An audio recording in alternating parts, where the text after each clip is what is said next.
قرآن پاک میں کم از کم ایک پارہ جو ہے وہ ناظرہ پڑھنے کی ضرور کوشش کریں، یعنی قرات یا تلاوت جو ہے، اور اس کے لیے بہترین وقت جو ہے وہ فجر کا ہے۔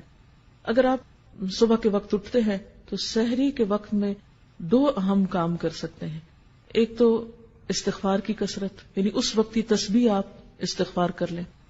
آپ اگر اس وقت مزید نفل پڑھنے کا وقت نہیں ہے، سحری لگا رہے ہیں، کام کر رہے ہیں، گھر والوں کو جگا رہے ہیں اور کچھ نہ کچھ کام آپ کے ذمہ ہے، تو چلتے پھرتے استغفار کو لازم کر لیں، کیونکہ تیسرے پارے میں آپ نے پڑھا تھا سحری کے وقت وہ استغفار کرتے ہیں، تو اس وقت آپ کثرت سے استغفار کریں۔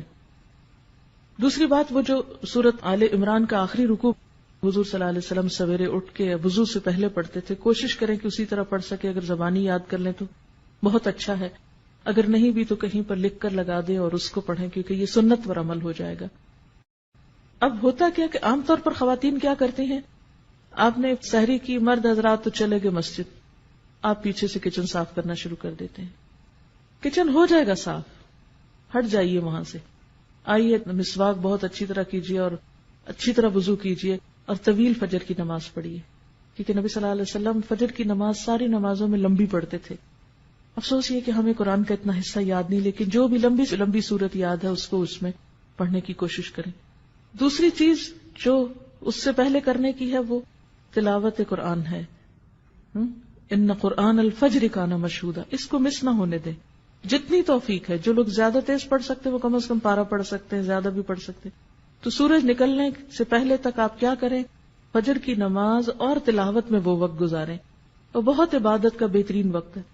پھر اس سے پہلے کہ سورج طلوع ہو آپ کیا کریں، صبح شام کی دعائیں جو ہیں مسنون اذکار وہ کر لیں۔ صبح شام کے مسنون اذکار یعنی وہ دعائیں جو نبی صلی اللہ علیہ وسلم صبح شام پڑھا کرتے تھے، آپ مسنون دعاؤں کی کسی بھی کتاب سے لے سکتے ہیں۔ اس سلسلے میں ایک کتاب وَإِيَّاكَ نَسْتَعِينُ کے نام سے الہدا سے شائع کی گئی ہے۔ اس میں ان دعاؤں کی سند، فضیلت، پڑھنے کا طریقہ اور اردو اور انگریزی ترجمہ بھی موجود ہے۔ تو اگر زبانی نہیں آ تو آپ دیکھ کر پڑھ لیں۔ پھر کیا ہے کہ سورج نکل آیا، اگر اس وقت آپ تھوڑا سا اور انتظار کر لیں یہ ذکر اذکار کر کے، تو 2 نفل جو ہیں وہ پڑھ کے پھر آپ اٹھے۔ لیکن اگر بیچ میں آپ کو بچوں کو اسکول بھیجنا ہے یا کوئی اور کام کرنا ہے تو آپ وہ کام کر سکتے ہیں، کر کے آ کے 2 نفل ضرور پڑھ لیں، کیونکہ وہ جو 2 نفل ہیں وہ دن بھر کے لیے کافی ہیں، آپ کو اللہ تعالیٰ بہت سے آپ کے کام اپنے ذمے لے لے گا۔ اس کے بعد پھر تھوڑی سی ہلکی سی دعا کر کے پھر آپ کچن میں چلے جائیں۔ اب آپ دیکھیں گے، اب آپ جو کچن میں جائیں گے برکت بھی ہوگی، راحت ہوگی، دل کی عجیب خوشی ہوگی۔ لیکن جب ہم دنیا کے کاموں کو ترجیح دیتے ہیں اور عبادات کو پس پش ڈالتے ہیں، پہلے وہ پکانے کھانے میں لگے رہے، پھر سنبھالنے میں لگے رہے، پھر جب نماز کو وہ سورج نکلنے والا ہو گیا جلدی جلدی نماز پڑھی، اس نماز میں کوئی لذت نہیں۔ پھر اتنے میں بچے جاگ گئے، کوئی اور کام ہو گیا، پھر ان میں لگ گئے، پھر قرآن پڑھنا رہ گیا۔ کیونکہ مجھے معلوم ہے کہ اس وقت اپنے آپ کو کاموں میں سے، کیونکہ انسان کہتا ہے یہ تھوڑا سا جلدی سے سمیٹ لوں بس پھر میں فارغ ادھر سے ہو جائیں گے، چھوڑیے اس کو، پہلے ادھر سے فارغ ہوئیے۔ پھر اس کے بعد آپ اپنا آرام سے جو بھی کچن وچن سنبھالنا ہے، جو کرنا ہے، پھر اس کے بعد آپ یہاں آنے کی تیاری کر سکتے ہیں۔ اور اگر آپ کے پاس کچھ اور وقت بیچ میں ہے، ہر ایک کی چونکہ مصروفیات فرق ہیں، اس لیے میں تھوڑا سی یہ ٹپس دے رہی ہوں آپ کو۔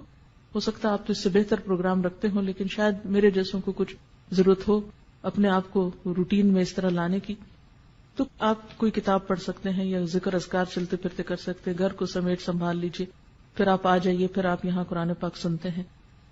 کیونکہ علم کے رستے پر ایک ایک قدم جو انسان نکل کر آتا ہے اس کا بے پناہ اجر ہے، اور مل بیٹھ کے جو ہم پڑھتے ہیں اس کی ایک اور ہی برکت ہے۔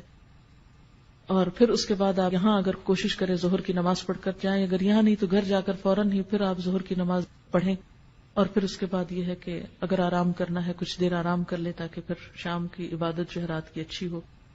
تو پھر اس کے بعد ہر ایک اپنے اپنے روٹین کا کام کر سکتا ہے۔ پھر خاص طور پر افطار کے قریب جو ہے وہ تھوڑا سا اپنے آپ کو روحانیت کی طرف پھر لائیں، افطاری لگا لیں، کر لیں جو بھی کرنا ہے، 5 منٹ دیں، 3 منٹ دیں، 2 منٹ دیں، 10 منٹ دیں، حسب توفیق جو کسی کو اویلیبل ہے۔